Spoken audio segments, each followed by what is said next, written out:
Selamat sejahtera, nama saya Ko Yizhen. Saya berasal dari kelas Matematik 3, ambilan 2025-2030. Hari ini saya ingin membentangkan tugasan satu, iaitu persembahan dalam pentaksiran berterusan bagi khusus isu semasa dan cabaran masa depan, kod GISC 1082.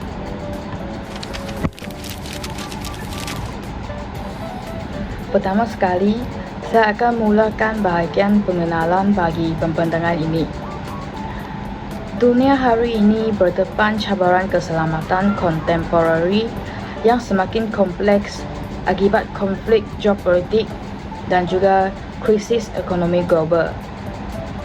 Menurut OECD 2022, konflik antarabangsa, kemelesetan ekonomi serta gangguan rantai bekalan telah memberi tekanan langsung kepada kestabilan negara dan juga kesejahteraan masyarakat.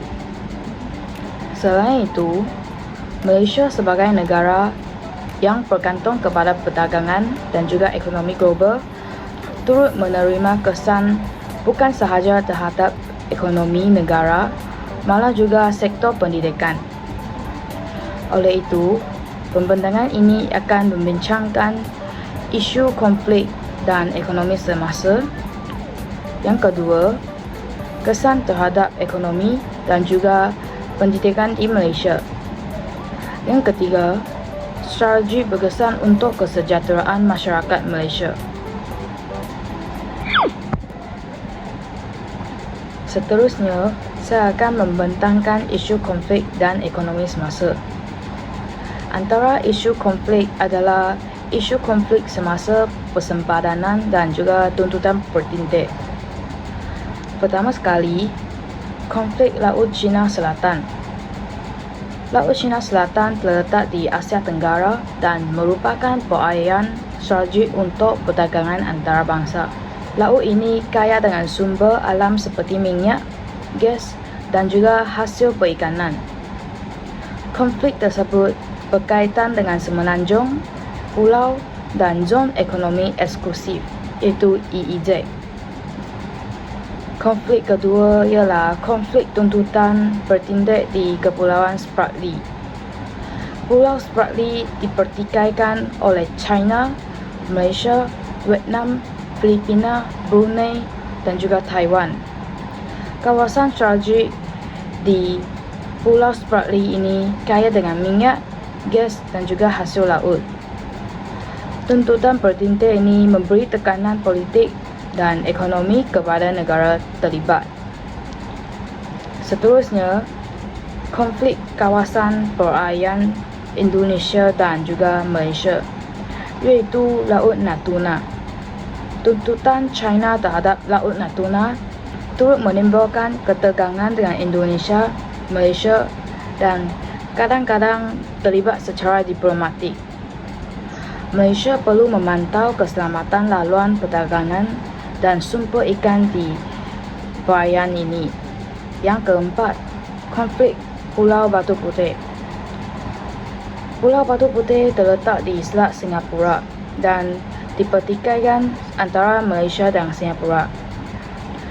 Namun, ICJ 2008 telah putuskan Batu Putih milik Singapura dan manakala Middle Rocks milik Malaysia.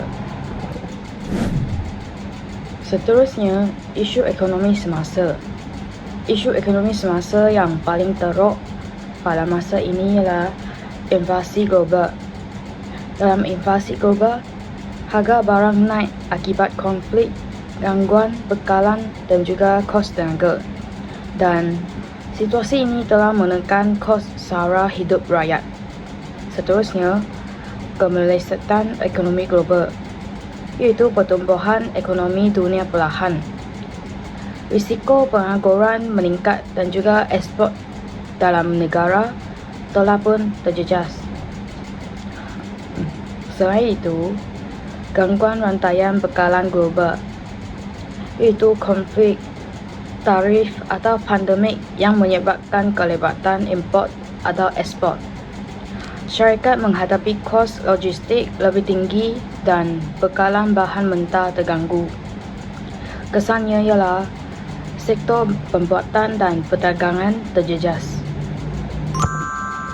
Seterusnya, saya akan membentangkan kesan terhadap ekonomi dan pendidikan di Malaysia.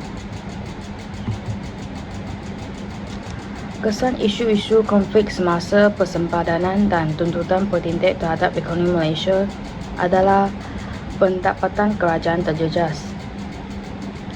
Isu konflik seperti konflik persempadanan dan tuntutan bertindak di Laut Cina Selatan boleh menjejaskan pendapatan kerajaan Malaysia kerana kawasan ini kaya dengan sumber ekonomi seperti minyak, gas asli dan hasil marin. Sekiranya ketegangan meningkat, aktiviti penerokaan dan pengeluaran sumber ini mungkin terganggu, sekaligus mengurangkan hasil negara. Selain itu, Laut Cina Selatan merupakan kawasan strategik bagi ekonomi maritim Malaysia yang menyumbang kepada pendapatan melalui sektor perikanan, perdagangan dan juga tenaga. The Sun 2025 telah melaporkan bahawa kestabilan Laut China Selatan amat penting kerana ia memberi kesan langsung pada ekonomi maritim dan sumber pendapatan negara. Oleh itu, konflik di perairan ini bukan sahaja melibatkan isu keselamatan, malah turut memberi implikasi besar terhadap hasil dan pendapatan kerajaan Malaysia.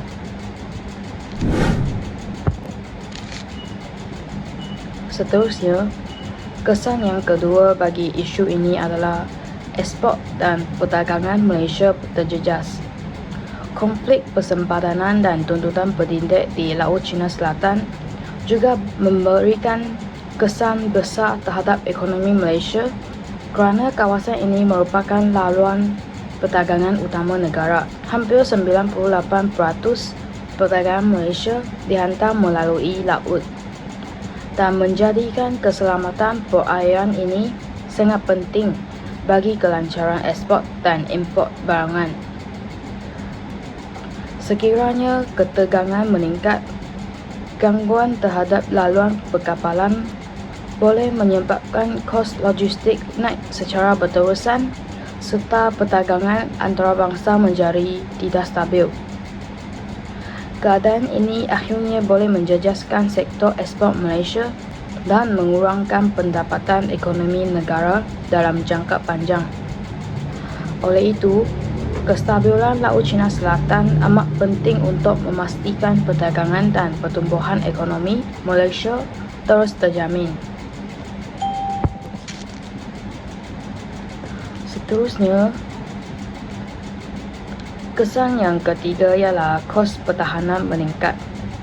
Konflik sempadan di Pulau Batu Putih telah memberi implikasi ekonomi yang signifikan kepada Malaysia kerana perairan sekitarnya merupakan laluan perdagangan penting dan kaya dengan sumber marin.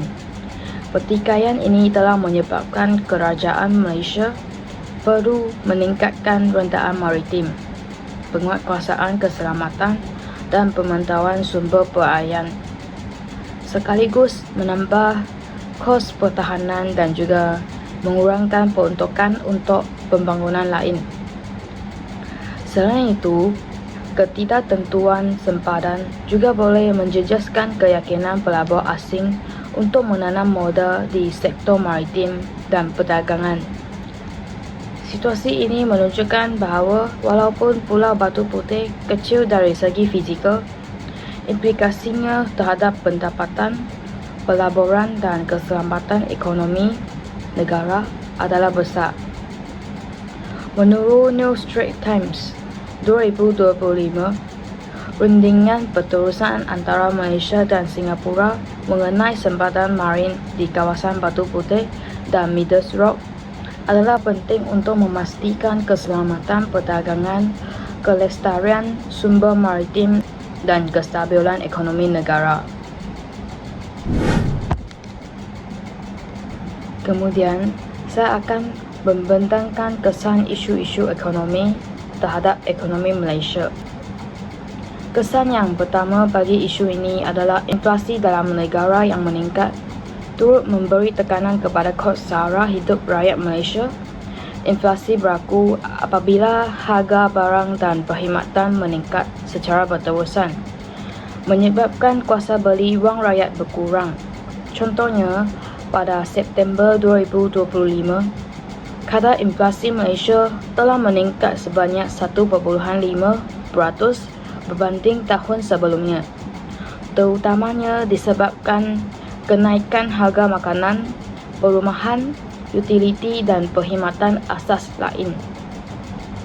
Situasi ini telah memaksa rakyat membelanjakan lebih untuk keperluan harian walaupun pendapatan mereka tidak meningkat setara. Akibat inflasi yang meningkat, kos sara hidup rakyat menjadi lebih tinggi, kuasa beli menurun dan kehidupan harian menjadi lebih mencabar, terutamanya bagi golongan berpendapatan sederhana dan rendah. Oleh itu, jelaslah bahawa inflasi yang berterusan telah memberi tekanan langsung kepada kestabilan ekonomi, isi rumah dan negara.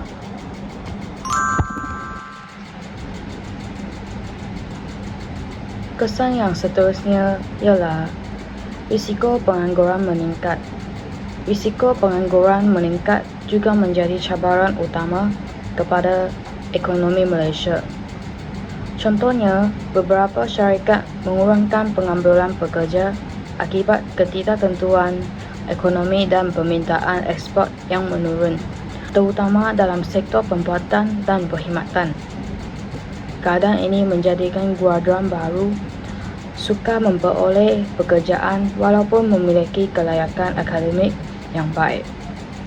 Menurut Sinar Harian 2025, graduan baru menghadapi kesukaran mendapatkan pekerjaan kerana syarikat mengurangkan pengambilan pekerja akibat ketidaktentuan ekonomi. Akibat pengurangan peluang pekerjaan, ramai graduan dan pekerja muda mengalami tekanan ekonomi dan kewangan. Manakala isi rumah terpaksa menanggung beban tambahan apabila pendapatan keluarga berkurang. Selain itu, kadar pengangguran yang meningkat juga boleh menjejaskan kestabilan sosial dan ekonomi secara berterusan. Seterusnya, pelaburan asing menjadi perlahan. Ketidaktentuan geopolitik dan ekonomi global turut menjejaskan aliran pelaburan asing ke Malaysia. Pelabur kini lebih berhati-hati dalam membuat keputusan pelaburan jangka panjang kerana risiko geopolitik, perang perdagangan dan ketidakpastian pasaran antarabangsa boleh menjejaskan pulangan pelaburan mereka. Contohnya, menurut Malaysian Investment Development Authority (MIDA) 2025, ketidaktentuan geopolitik dan risiko perdagangan global telah menyebabkan pelabur dan syarikat multinasional menjadi lebih berhati-hati dalam membuat keputusan pelaburan, sekaligus boleh memperlahankan aliran pelaburan asing ke negara-negara serantau termasuk Malaysia. Walaupun asas ekonomi Malaysia masih kukuh, pelabur memilih untuk menunggu sebelum membuat komitmen pelaburan bagi mengelakkan risiko kerugian. Akibatnya, aliran pelaburan asing menjadi lebih perlahan, yang boleh menjejaskan pertumbuhan sektor perindustrian, penciptaan peluang pekerjaan dan inovasi teknologi di negara. Keadaan ini telah menunjukkan bahawa kestabilan geopolitik dan dasar ekonomi yang jelas sangat penting untuk menarik pelabur kembali dan memastikan pertumbuhan ekonomi jangka panjang. Kemudian, saya akan membentangkan kesan terhadap pendidikan Malaysia. Antara kesan terhadap pendidikan Malaysia adalah beban kewangan keluarga meningkat, kenaikan harga makanan, minyak dan barangan asas menyebabkan beban kewangan keluarga meningkat. Seterusnya, menyukarkan mereka menanggung yuran sekolah, buku, alat tulis dan aktiviti pembelajaran anak-anak. Sesetengah ibu bapa terpaksa membuat pilihan untuk mengurangkan perbelanjaan pendidikan atau menangguhkan aktiviti pembelajaran anak-anak demi menampung keperluan harian yang lebih mendesak. Tekanan kewangan yang berterusan menyebabkan pelajar mungkin menghadapi kesukaran mengikuti aktiviti pembelajaran dengan optimum. Kekurangan akses kepada sumber pembelajaran dan penglibatan kurikulum boleh menjejaskan pembangunan kemahiran dan pengetahuan mereka secara menyeluruh. Selain itu, motivasi pelajar untuk melanjutkan pelajaran ke peringkat lebih tinggi turut terjejas kerana keluarga tidak mampu menanggung kos tambahan seperti yuran universiti, buku teks atau beasiswa. Akibatnya, pendidikan pelajar terbatas, kualiti pembelajaran berpotensi menurun dan pembangunan modal insan negara terjejas dalam jangka panjang. Keadaan ini menunjukkan bahawa isu ekonomi dan konflik global bukan sahaja memberi kesan kepada kehidupan harian rakyat, tetapi juga secara langsung menjejaskan sektor pendidikan dan masa depan generasi muda Malaysia. Selain itu, kesan terhadap pendidikan Malaysia adalah peruntukan pendidikan kerajaan menjadi terhad. Apabila kerajaan perlu menenangi inflasi, kos sara hidup rakyat dan ketidaktentuan ekonomi akibat konflik global atau perang perdagangan, bajet pendidikan berpotensi dikurangkan dan fokus pembelajaran kerajaan mungkin beralih kepada menenangi krisis ekonomi yang lebih mendesak. Pengurangan bajet pendidikan ini boleh memberi impak kepada pelbagai sektor pendidikan, termasuk pengurangan program, kemudahan pembelajaran, beasiswa dan gaji guru atau tenaga pengajar. Institusi pendidikan mungkin menghadapi kekangan untuk mengekalkan kualiti pengajaran, melaksanakan projek pembangunan dan menyediakan kemudahan lengkap kepada pelajar. Akibatnya, kualiti pendidikan boleh terjejas. Akses kepada peluang pembelajaran berkurang dan motivasi pelajar untuk belajar menurun. Dalam jangka panjang, pengurangan peruntukan pendidikan boleh menjejaskan pembangunan modal insan negara dan daya saing pelajar Malaysia di peringkat antarabangsa. Seterusnya, yang ketiga, tekanan mental pelajar meningkat. Kebimbangan ekonomi keluarga meningkat sekaligus menambah tekanan mental pelajar. Contohnya, apabila keluarga menghadapi kesukaran menanggung yuran sekolah, kos buku dan keperluan harian, pelajar turut berasa bimbang tentang kemampuan keluarga mereka untuk menampung pendidikan mereka. Tekanan kewangan dan kebimbangan tentang masa depan boleh menjejaskan fokus pelajar dalam pembelajaran, mengurangkan penyertaan mereka dalam aktiviti kurikulum dan memberi kesan kepada hubungan mereka dengan guru dan rakan sekelas. Keadaan ini juga boleh menimbulkan tekanan emosi, rasa tidak yakin dan masalah motivasi untuk pelajar. Akibatnya, prestasi akademik pelajar berisiko menurun, motivasi untuk meneruskan pelajaran ke peringkat lebih tinggi berkurang, dan pembangunan modal insan negara boleh terjejas dalam jangka panjang. Tekanan mental yang berpanjangan juga boleh membawa kepada isu kesihatan mental yang lebih serius, seperti kemurungan atau kebimbangan kronik. Kesan yang seterusnya ialah gangguan terhadap sistem pendidikan.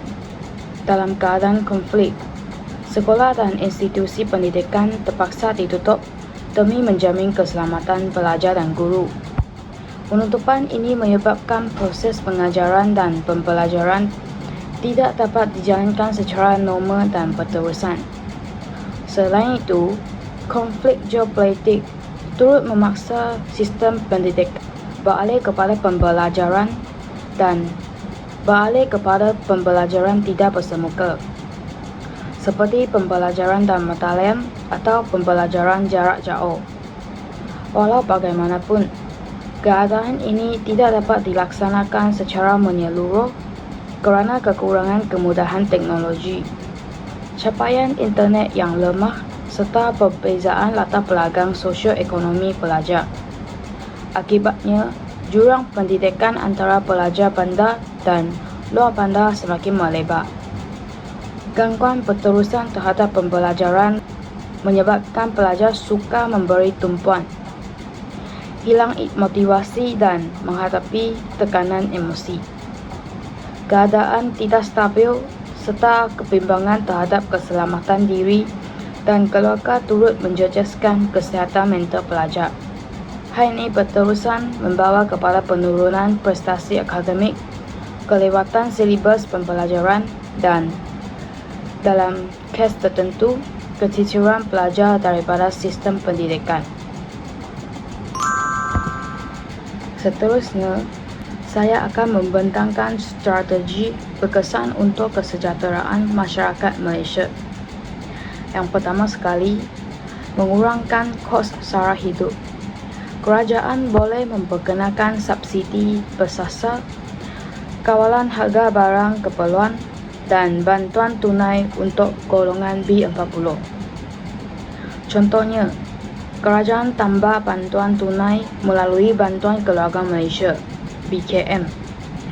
Dalam hal ini, kerajaan memberi bayaran tambahan 50 hingga 100 ringgit Malaysia kepada penerima BKM sebagai usaha menangani cabaran kos sara hidup, terutamanya kenaikan harga barang makanan.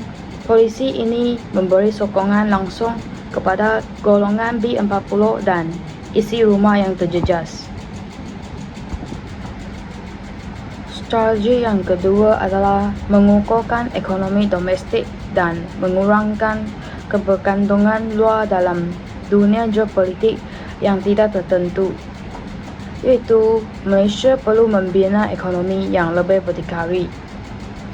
Dalam hal ini, pihak kerajaan boleh menggalakkan industri tempatan dan PKS, mempelbagaikan sumber import makanan dan tenaga,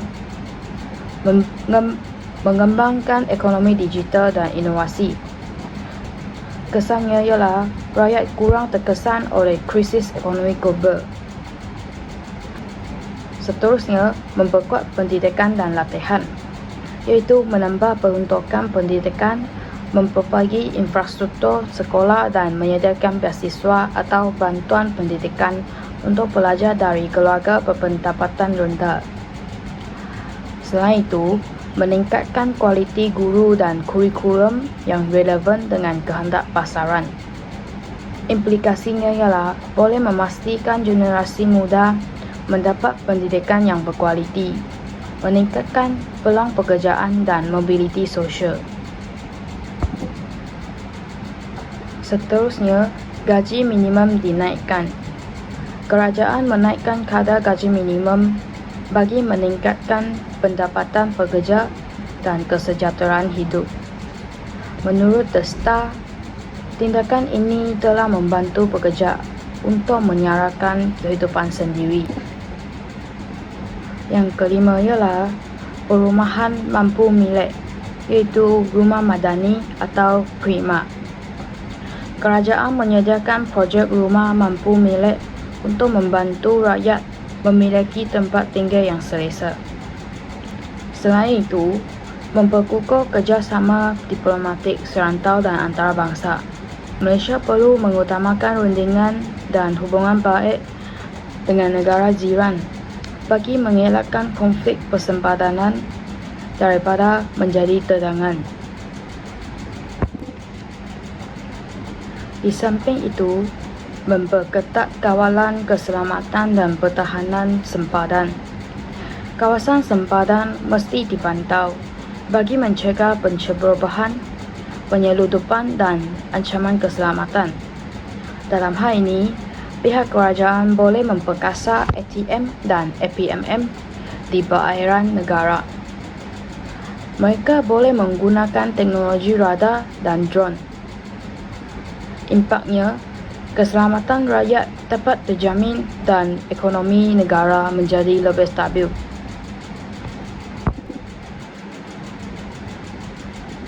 Selain itu, meningkatkan pelaburan dan hubungan perdagangan strategik Malaysia harus bijak memilih rakan dagang bagi memastikan kestabilan ekonomi walaupun berlaku konflik geopolitik.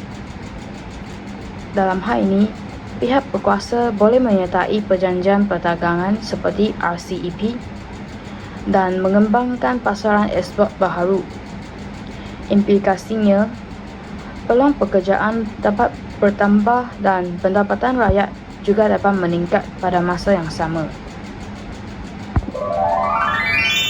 Kesimpulannya, isu konflik geopolitik seperti konflik Laut Cina Selatan serta ketegangan perdagangan kuasa besar dunia bersama cabaran ekonomi semasa seperti inflasi global dan risiko kemelesetan jelaslah menunjukkan bahawa Malaysia tidak terpisah daripada kesan perkembangan antarabangsa.